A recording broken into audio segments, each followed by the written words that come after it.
एक गांव में एक मछुआरा अपनी पत्नी के साथ रहता था। वह सुबह सुबह घर से नदी को ओर निकल जाता और वहां जाल डालकर दिन भर मछली पकड़ते रहता था।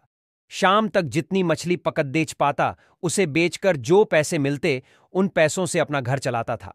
आमदनी अधिक नहीं थी, क्योंकि कभी ढेर सारी मछलियां फंसती तो कभी बहुत ही कम। जैसे तैसे उसके दिन गुजर रहे थे। इस पर भी वह संतुष्ट था और सुख चैन से अपना जीवन करता था। लेकिन उसकी पत्नी लालची थी। चाहे वह कितने ही पैसे घर लेकर आए, वह कभी खुश नहीं होती और उसे उलाहना दिया करती थी। मछुआरा ज्यादा मेहनत कर अधिक से अधिक पैसे कमाकर उसे खुश करने की हर कोशिश करता था, लेकिन कभी उसे खुश नहीं कर पाता था। एक सुबह जब मछुआरा उठा तो उसका शरीर बुखार से तप रहा था, लेकिन पत्नी के डर से वह जाल लेकर नदी चला गया। कुछ देर वह नदी में जाल डाले बैठा रहा, लेकिन एक भी मछली जाल में नहीं फंसी। वह खाली हाथ घर लौट आया। उसे खाली हाथ लौटा देख उसकी पत्नी चिल्लाने लगी। उसने उसे समझाने की कोशिश की कि आज उसकी तबीयत ठीक नहीं है, लेकिन वह नहीं मानी और मजबूरन मछुआरे को फिर से मछली पकड़ने जाना पड़ा। बुखार से तपता हुआ वह नदी में जाल डालकर बैठ गया।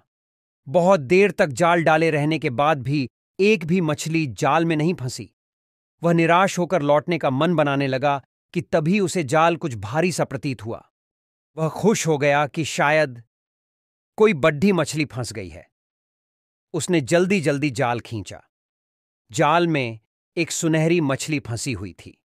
मछुआरे ने इतनी सुंदर मछली पहली बार देखी थी।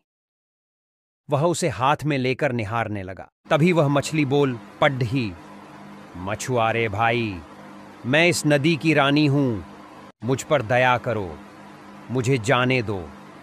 तुम मुझे जाने दोगे तो मैं तुम्हारी हर इच्छा पूरी करूंगी। मछुआरे को मछली पर दया आ गई। उसने वापस नदी के पानी में जानी दिया और घर वापस आ गया।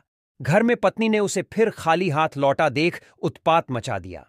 मछुआरे ने उसे किसी तरह शांत कर सुनहरी जादुई मछली की बात बताई।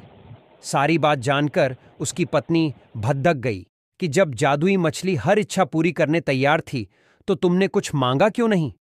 ने जबरदस्ती मछुआरे को नदी पर भेजा और जादुई मछली से खाने पीने का सामान मांगकर लाने को कहा।